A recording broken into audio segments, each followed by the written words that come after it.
Çdo kusht paktën një herë në jetë ata të cilët kanë zgjedhur të kryejnë studimet e larta apo të japin një drejtim jetës së tyre kanë patur dilemën. Po tani, çfarë do të ndodhë në jetën time? Çfarë do të zgjedh? Jemi edhe në situatën që ka përfunduar matura shtetërore edhe tashmë studentët ose pretendentët për student janë në një dilemë shumë të madhe çfarë do të pozicionohen, cila do të jetë dega e jetës së tyre, ose në një farë mënyrë e kanë bërë zgjedhjen të ndikuar nga prindrit, të ndikuar nga realiteti, të ndikuar nga tregu i punës në Shqipëri, ne këtë nuk e dim. Por si duhet udhëhiqemi ne drejt zgjedhjes tonë, për këtë do të diskutojmë sot pikërisht për këshillimin e karrierës. Jam shumë i lumtur që rikthehemi në këtë studio, mikeshën Rudina Bakalli. Përshëndetje, mirë se vjen. Përshëndetje dhe shumë faleminderit për ftesën. Është kënaqësi Rudin, edhe aq më tepër që besoj e ke ndjerë edhe ti këtë trysninë e kësaj periudhe, ndoshta nga që të gjithë vrapojnë për të zgjedhur më të mirën e tyre. Po, patjetër, edhe në lajme është duke u reflektuar provimet e maturës, ka pasur një vëmendje më të gjerë mendoj në media në lidhje me zgjedhjet që duhet të bëjnë sidomos nxënësit e shkollave të mesme, sepse flitet më shumë për nxënësit e shkollave të mesme në këtë periudhë. Këshillimin e karrierës, një informim më të përgjithshëm në lidhje me këtë temë. Por patjetër, nëse je pranë maturantëve, jo vetëm pranë maturantëve, por faktikisht edhe pranë atyre nxënësve që mbarojnë klasën e 9, edhe faktikisht kanë një zgjedhje përpara nëse do të vazhdojnë studimet e përgjithshme në një gjimnaz ose do të zgjedhin një shkollë profesionale. Kështu që prindrit edhe fëmijët janë në një trysni sepse në një farë mënyre po përpiqen që të parashikojnë të ardhmen, domethënë ti bën llogarit, bën matjet, edhe nga që nuk e di të ardhmen, përpiqesh që të mos gabosh dhe të hedhësh hapa sa më të kujdesshëm. Ka njerëz që e marrin në mënyrë më spontane, ka njerëz që e marrin përmes intuitës ose siç thatë ju këshillimit që ndodh në familje ose nga informacioni që vjen nga rrethi miqësor. Por pak njerëz janë të orientuar drejt një këshillimi profesional. Pra po themi që të bëjnë një zgjedhje të zgjuar në sensin të analizojnë çdo detaj që duhet të bëjnë. Po le të përqendrohemi këtu dhe le të fillojmë një këshillim karriere live me mua. Kur duhet për herë të parë të ketë një individ kontaktin me këshilluesin e karrierës? Që në moshën 15 vjeç. Në moshën 15 vjeç këshillohet që është momenti i duhur. Jo më herët se 15 vjeç, por në moshën 15 vjeç. Sepse pretendojmë që ka përfunduar dhe i formimi karakteri deri në moshën 18 vjeç. Po, disi, përcaktimi i shijeve, aftësive që ka marrë një formim më të përgjithshëm në shkollë, në lidhje me lëndët. Gjithashtu edhe përkon me 9-vjeçaren, dhe me ka mbaruar 9-vjeçaren, kështu që ka të drejtë pastaj me sistemin tonë arsimor, ato fillojnë edhe bëjnë zgjedhjet e lëndëve që i orienton është si hapat e parë që i orientojnë drejt zgjedhjes së fakultetit. Pra, zgjedhja e fakultetit nuk nis faktikisht me mbarimin e provimeve të maturës. Aty është si thua finalizimi i përpjekjeve të tua. Por ato tani nxënësit duhet më herët të fillojnë të bëjnë zgjedhjet e lëndëve. Gjithashtu edhe me kurset që marrin, kurset jashtëshkollore, në një farë mënyre ato përgatiten e kanë një ide se ku duan të shkojnë edhe fillojnë marrin kurse të caktuara. Prandaj është i rëndësishëm këshillimi i karrierës në këtë fazë, sepse të kursen shumë rrugë, të kursen shumë para që investojnë në vendet e gabuara dhe të orientojnë në drejtimin e duhur. Por atë ku ti ke më shumë aftësi, ke interesat e tua përputhen edhe shikohen edhe vlerat që ke për punën, vlerat që ke për jetën, sepse në fundit karriera nuk është thjesht një vendim që ka të bëj vetëm me punën, por vjen nga botkuptimi që ne kemi për jetën, botkuptimi që kemi për punën, edhe vlera që ne japim. Kështu që është një sistem besimi dhe vlerash. Dhe është ky sistem besimi dhe vlerash nga cilët ne duhet të nisim për të shkuar në pikat të tjera të analizës? Është një faktor, jo të gjitha, sepse do shikohen edhe aftësitë. Kur shikojmë fushën e aftësive, nuk do të thotë që këto aftësi janë të konsoliduara, për të paktën aty janë dhuntit e personit, e do të thotë që ai mund të fokusohet më shumë aty për të punuar dhe për të zhvilluar më tej. Por sistemi i vlerave është shumë i rëndësishëm, sepse koncepti që ka individi për punën, koncepti që ka për jetën dhe si hyn puna në jetën personale ose në marrëdhënie me familjen, kjo pastaj do ndikojë në vendimet që do marrë më vonë.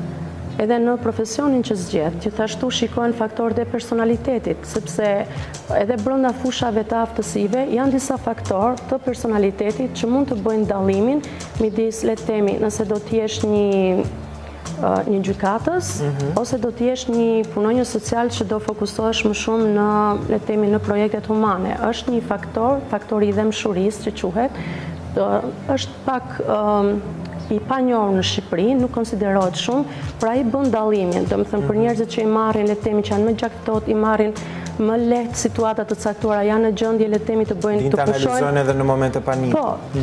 Por gjithashtu nuk e kanë forcën për të marrë vendime të vështira për të pushuar dikë nga puna. Ky person për shembull nëse është në një pozitë drejtuese, e ka më të lehtë të ekzekutojë vendime të vështira se sa një person tjetër që ka faktorin e dëmshurisë shumë të lartë dhe nuk arrin që të marrë vendimet e dura, të vendosi le të themi kufit e dur në momente të caktuara.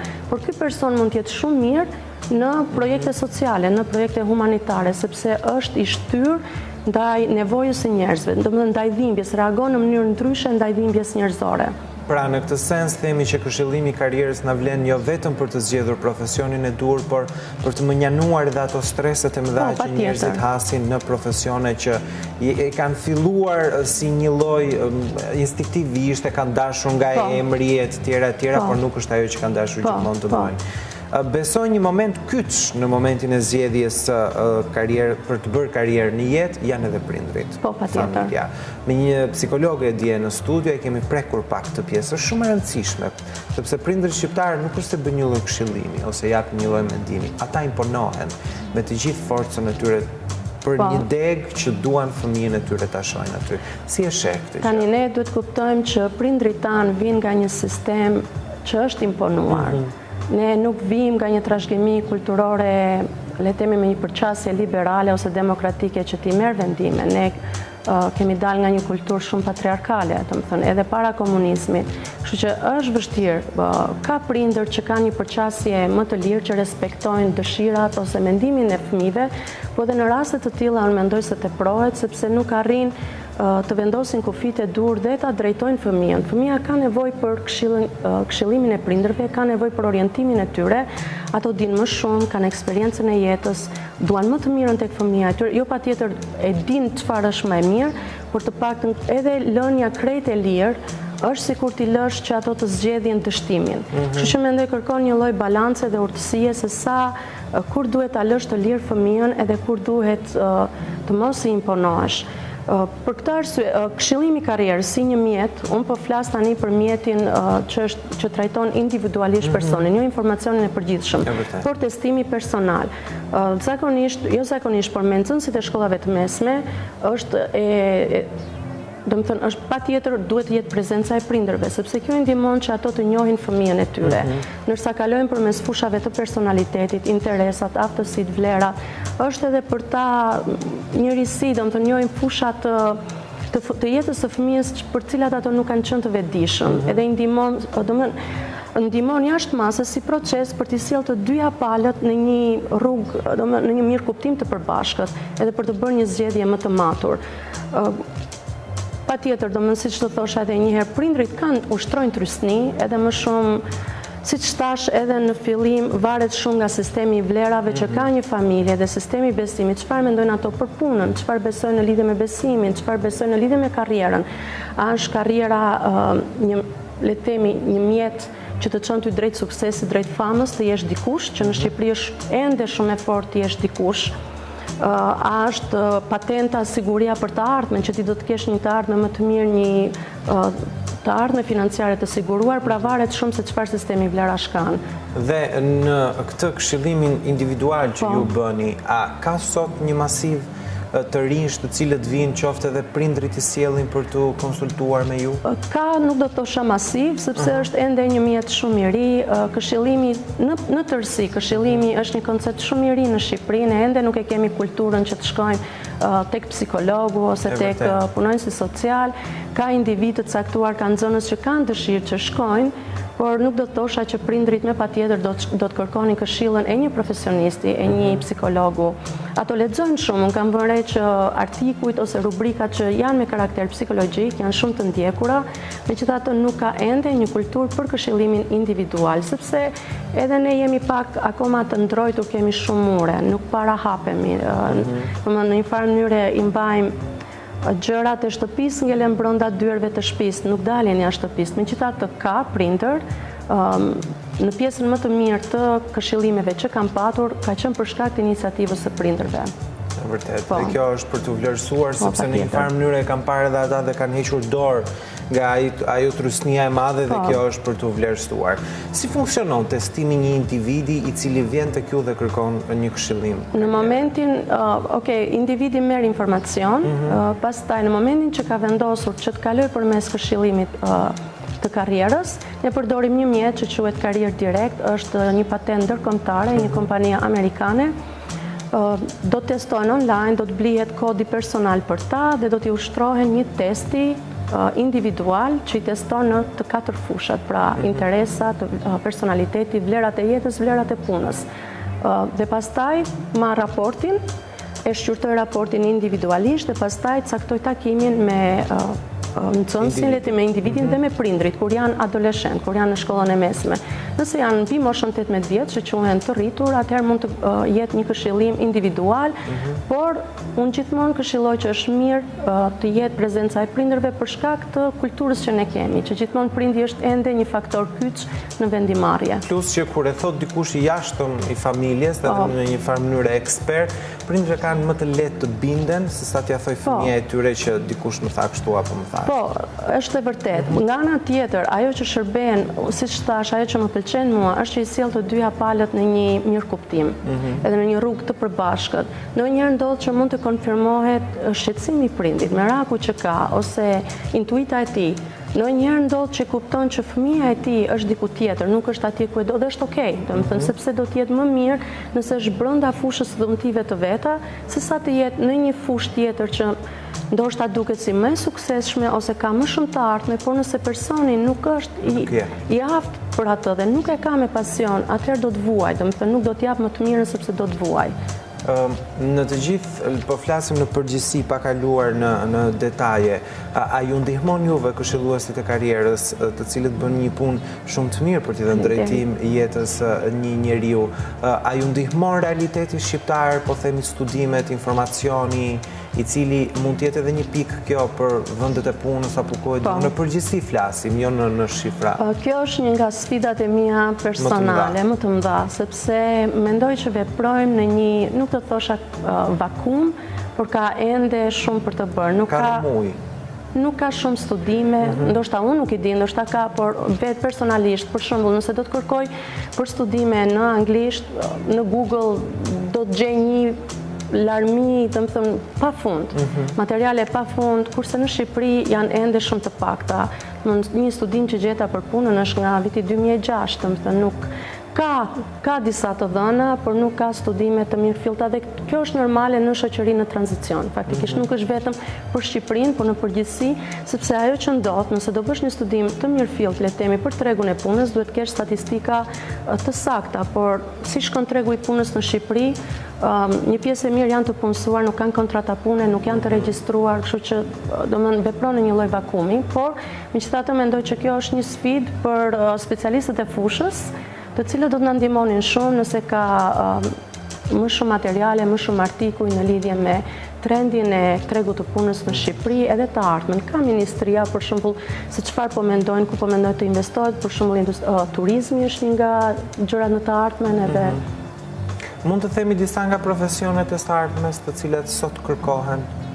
Zanatet dhe profesionet. Unë do thosha që tani ka një tendencë në botë, sepse në Shqipëri ne akoma po tentojmë më shumë drejt arsimimit të lartë, sepse e shikojmë si një stad më të avancuar. Domethënë ende e konceptojmë arsimimin e lartë si një arritje shumë të madhe. Kjo tregon që nuk udhëhiqemi nga sensi i të jetuarit më pas, i të punuarit, tregut të punës. Jo nga një sens praktik. Po udhëhiqemi që dikush, Rudina të që Klevisi ka mbaruar shkollën e lartë, wow, çfarë arritje dhe nuk mendojmë për punësimin. Tani është më shumë mastera, ka njerëz që po mbeten në mastera, edhe ndërkohë që vetëm harxojnë, por duhet jenë edhe më praktik. Kështu që jemi akoma një kulturë edhe prindrit, po ti pyes, për shembull, në arritjet e tyre që listojnë është nëse fëmia e tyre i kam dhënë fëmijës shkollë. Po, i kam dhënë shkollë, domethënë i kam dhënë shkollë, e kam çuar jashtë shtetit, edhe kjo është një arritje, unë i përgëzoj sepse është arritje e madhe dhe është sukses i madh, e kanë bërë me shumë sakrificë, por nuk mbaron këtu. Kështu që në botë tani profesionet për çudi, profesionet që duket që kanë treni më të madh kanë të bëjnë me sektorin e shërbimeve ndaj njerëzve. Për shembull, le të themi parukeria, banakier, mekanik, elektricist, gjëra që kanë të bëjnë me zanate. Me jetën e përditshme. Madje ato po kërkojnë edhe kualifikim të lartë, kualifikim të specializuar në lidhje me këto. Jo thjesht le të themi ke marrë një kurs, por mund të bësh le të themi edhe një shkollim të lartë, një shkollë, një universitet në lidhje me një pra, po themi zanati, si që quajmë zanati, po. Apo shkolla profesionale, cila ty të jep një zanat në fund, po kthehet sot në një tendencë, nuk mund ta them se tendencë ka qenë gjithmonë, por në një shkollë e cila ka një vlerë shumë të madhe, gjë që edhe në realitetin shqiptar po i mshohet fort edhe na vjen mirë sepse pothuajse kishte humbur. Pra, domethënë të shkoja dhe të mbaroja një shkollë profesionale, po themi për hidraulik, ishte fundi i botës. Sepse nuk konsiderohet si diçka që ti vërtet ke studiuar. Domethënë ke marrë një zanat, por nuk konsiderohet si diçka që ti le të themi mund të mburresh, mund të krenohesh, mund të thuash që un kam një status të veçantë, por prandaj po them që te ne jemi ende herët e shikojmë e lidhim punën me identitetin tonë, po puna jo patjetër tregon se kush jam unë. Domethënë nuk ma jep vlerën punën. Puna duhet të jetë shprehje e aftësive, identiteti im duhet të derdhet te puna, po jo puna të përcaktoj kush jam unë. Besoj është i rëndësishëm këshillimi i karrierës, aq më tepër në këtë periudhë në cilën ne flasim që shumica sipas traditës shqiptare e maturantëve drejtohen në fakultet, kështu që mos harroni, mosha 15 vjeçare duhet të jetë ajo e cila duhet të drejtohet edhe sigurisht të marrë një shtjellim të saktë të personalitetit të tyre dhe për të realizuar të ardhmen. Njerëzit të cilët kanë ardhur tek ty vinë për të njohur veten në sensin që si mund të jenë të suksesshëm edhe të bëjnë një gjë të cilën me të gjithë tërësinë e tyre do të mund ta përballonin, apo sepse kanë nevojë të kenë një punë në të ardhmen edhe në një farë mënyre duan të dinë të kenë një punë të sigurt. Kryesisht vinë për të bërë një zgjedhje të mençur në lidhje me zgjedhjen e degës së fakultetit, në lidhje me studimet. Ka pasur edhe nga ato që janë të punësuar, janë në marrëdhënie pune, megjithëse janë më të paktë. Kryesisht është interesi tek nxënësit e shkollave të mesme, sepse për to është një nevojë më e prekshme për momentin. Kurse të tjerët ato që janë në marrëdhënie pune, për shkak se shikojnë që un kam siguruar një punë. Nuk janë të kënaqur. Mund të mos jenë të kënaqur, mund të mos jenë të lumtur, por fakti që kanë një punë i ngushëllon, edhe nuk e kanë guximin që të dalin nga zona e rehatis, ndoshta të rrinë disa muaj pa punë për të gjetur diçka tjetër që është më e përshtatshme. Ose vjen edhe kjo që e përmenda më parë, mungesa e informacionit dhe mungesa e kulturës së këshillimit, që nuk e kuptojnë rëndësinë edhe vlerën e këshillimit, prandaj e shikojnë ndoshta si të pa nevojshme ose çfarë do të kuptojmë ose çfarë do të mësojmë, sepse nuk e kemi shumë ne. Domethënë sapo më kam përmendur që kemi një vakum në lidhje me kulturën e këshillimit në Shqipëri. Vakum jo në aspektin e mospatjes së burimeve dhe të njerëzve, por në praktik. Do të dalim pak nga dembelizmi. Këta njerëzit edhe të bëjnë ato studimet e nevojshme. E dashur, unë të falenderoj shumë që ishte sot në studio. Është kjo ndonjëherë në bisedat me personazhe të ndryshëm edhe ne bëjmë reflektimin, edhe ndërkohë që ju flisnit po mendoja, vallë, unë mos duhet ta bëj dhe unë këtë këshillimin e karrierës, tek kujt diet, ndoshta model që mund të bëj diçka tjetër edhe më të plotë edhe të më përmbushë, edhe pse gazetaria jam okej. Gjithsesi, çdo kush besoj unë duhet ta bëj të paktën një herë në jetë një këshillim. Do përfitonte shumë, do përfitonte jashtë masës, sepse është një mjet që të ndihmon që të njohësh vetveten më mirë, edhe mund të përforcosh pikat e forta dhe aspektet edhe pikat e dobta, do të ndihmon të fuqizon edhe nëse konfirmon që je në vendin e duhur, përsëri prapë është një aset shumë i nevojshëm edhe me vlerë. Të cilin të gjithë duhet ta përdorin, ta shfrytëzojnë për të mirën e tyre. Të falenderoj shumë e dashur që ishe me ne. Shumë faleminderit për ftesën, kënaqësi. Në studio. Pushime të mbara, besoj do të jemi në sezonin e ardhshëm. Ne shkëputemi, rikthehemi pas pak.